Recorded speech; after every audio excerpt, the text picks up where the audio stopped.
Gloire et louange à toi, Seigneur Jésus. Gloire et louange à toi, Seigneur Jésus. Crée en moi un cœur pur, ô mon Dieu, rends-moi la joie d'être sauvé. Gloire et louange à toi, Seigneur Jésus. Le Seigneur soit avec vous. Évangile de Jésus-Christ selon saint Jean. À l'occasion d'une fête juive, Jésus monta à Jérusalem. Or, à Jérusalem, près de la porte des brebis, il existe une piscine qu'on appelle en hébreu Bethesda. Elle a 5 colonnades sous lesquelles était couchée une foule de malades, aveugles, boiteux et impotents. Il y avait là un homme qui était malade depuis 38 ans. Jésus, le voyant couché là, et apprenant qu'il était dans cet état depuis longtemps, lui dit, « Veux-tu être guéri? » Le malade lui répondit, « Seigneur, je n'ai personne pour me plonger dans la piscine au moment où l'eau bouillonne. Et pendant que j'y vais, un autre descend avant moi. » Jésus lui dit, « Lève-toi, prends ton brancard et marche. » Et aussitôt, l'homme fut guéri. Il prit son brancard, il marchait. Or, ce jour-là était un jour de sabbat.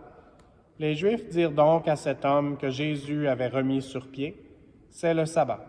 Il ne t'est pas permis de porter ton brancard. » Il leur répliqua, « Celui qui m'a guéri, c'est lui qui m'a dit, « Prends ton brancard et marche. » Ils l'interrogèrent, « Quel est l'homme qui t'a dit, « Prends ton brancard et marche » ?» Mais celui qui avait été rétabli ne savait pas qui c'était. En effet, Jésus s'était éloigné, car il y avait foule à cet endroit.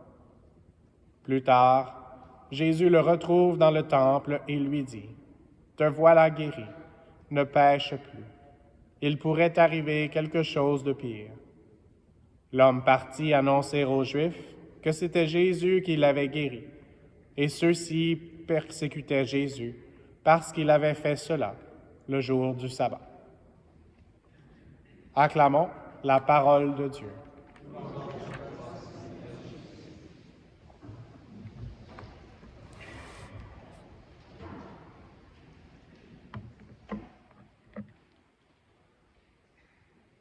Donc aujourd'hui, dans cette lecture de l'Évangile, on fait allusion à une piscine. Et donc, c'était un endroit où les gens qui avaient besoin de guérison essayaient de se tenir. Et puis, il y avait de l'eau qui bouillonnait. Et puis, à ce moment-là, les gens essayaient de se plonger dans l'eau et puis ils recevaient une guérison. Et donc, pour nous, ça peut sembler un peu mystérieux. Et puis, pas seulement dans l'Évangile aujourd'hui, il est mention de l'eau, mais aussi et dans le psaume. Et notre première lecture est toute à propos de l'eau, dans cette prophétie d'Ézéchiel. L'eau est quelque chose que j'aime beaucoup. Hier, j'ai passé quelques heures. Il y avait beaucoup de vent, donc j'étais moins dehors. J'étais plus dans mon véhicule, mais en face du fleuve Saint-Laurent, à Morrisburg, sans savoir qu'aujourd'hui, ce serait une lecture sur l'eau. Et donc, à l'intérieur de mon véhicule, j'étais comme un poisson dans l'eau, puis c'est quelque chose qui m'aide à prier, à me concentrer sur le Seigneur. Et donc, dans le psaume, on a entendu « Le fleuve, ses bras réjouissent la ville de Dieu ». On n'a pas besoin d'aller aussi loin pour d'aller jusqu'au fleuve Saint-Laurent. Ici même, on a beaucoup d'eau. On a la rivière des Outaouais. Il y a aussi la rivière Gatineau, le canal Rideau. Le canal Rideau a un peu moins d'eau. Il n'y a pas eu de glace cette année, mais l'eau, c'est quelque chose d'essentiel pour notre vie. Et l'eau, c'est quelque chose de très thématique aujourd'hui. Et je me souviens d'un de mes cours, donc souvent on a les synoptiques, qui sont l'évangile de Matthieu, Marc et Luc, qui sont vus ensemble. Et ensuite, il y a un autre cours souvent en théologie qui est juste sur l'Évangile de Saint Jean. Un évangile qui est tellement riche en symboles. Et donc, je me souviens et j'ai reconfirmé aujourd'hui en regardant certains des passages, l'eau dans l'évangile de Saint Jean, et donc le thème de la piscine, c'est quoi la lecture qu'il faut en faire, ou la clé de la lecture, c'est l'Esprit Saint. Donc, souvent, l'eau représente l'Esprit Saint. Et ce n'est pas juste ceux qui ont étudié la théologie, les Écritures saintes, ou Monseigneur Yvan qui pourrait nous le dire, c'est Jésus lui-même. Et donc, pas dans le chapitre qu'on a lu aujourd'hui, mais 2 chapitres plus tard, Jésus lui-même, et c'est lui qui dit « Au jour solennel où se terminait la fête, Jésus, debout, s'écria « Si quelqu'un a soif, qu'il vienne à moi et qu'il boive. Celui qui croit en moi, comme dit l'Écriture, de son cœur couleront des fleuves d'eau vive. » En disant cela, il parlait de l'Esprit Saint qu'allaient recevoir ceux qui croiraient en lui.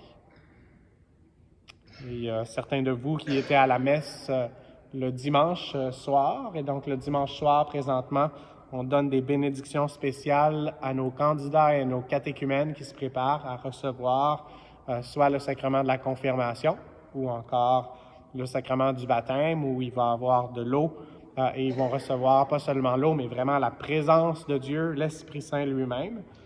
Et donc, on avait une lecture spéciale, celle de la Samaritaine, la semaine passée. Et pour chacun de nous, donc qui n'étions pas à cette célébration, la lecture en fin de semaine était celle de Nicodème. Et on n'avait pas cette conversation, on avait juste la fin de la conversation. Mais Nicodème, la conversation avec Jésus avait commencé avec la mention de Jésus qui nous dit que c'est nécessaire de renaître de l'eau et de l'Esprit. Encore une fois, cette eau et cet Esprit Saint qui sont associés l'un à l'autre. Alors, demandons au Seigneur aujourd'hui de nous aider à nous réjouir de notre baptême et prions d'une façon spéciale les uns pour les autres pour qu'on puisse recevoir encore plus la plénitude de l'Esprit Saint.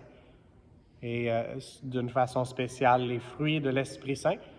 Et puis, je vais lire de la lettre aux Galates, donc c'est dans le chapitre 5, qui parle des fruits de l'Esprit Saint. La lecture aujourd'hui s'est terminée avec « Chaque mois, ils porteront des fruits nouveaux, car cette eau vient du sanctuaire. Les fruits seront une nourriture et les feuilles un remède. » On a tous besoin de ce remède du Seigneur. C'est la saison des grippes pour plusieurs. Mais plus que ça, on a besoin que le Seigneur nous aide dans notre guérison personnelle, le remède contre nos faiblesses, contre nos péchés, contre nos découragements. Alors, demandons à l'Esprit Saint de venir remplir chacun de nos cœurs pour qu'on puisse être débordant et qu'on puisse pas seulement avoir le remède, mais le partager aux autres pour qu'ils puissent accepter le Seigneur comme notre unique Sauveur. Et d'une façon spéciale, viens, Esprit Saint, voici le fruit de l'Esprit. Amour, joie, paix, patience, bonté, bienveillance, fidélité, douceur et maîtrise de soi. Et alors qu'on est à la cathédrale Notre-Dame, demandons à l'épouse de l'Esprit Saint, qui est la mère de Jésus, qui est aussi notre mère, de nous aider à recevoir cet Esprit Saint. Amen.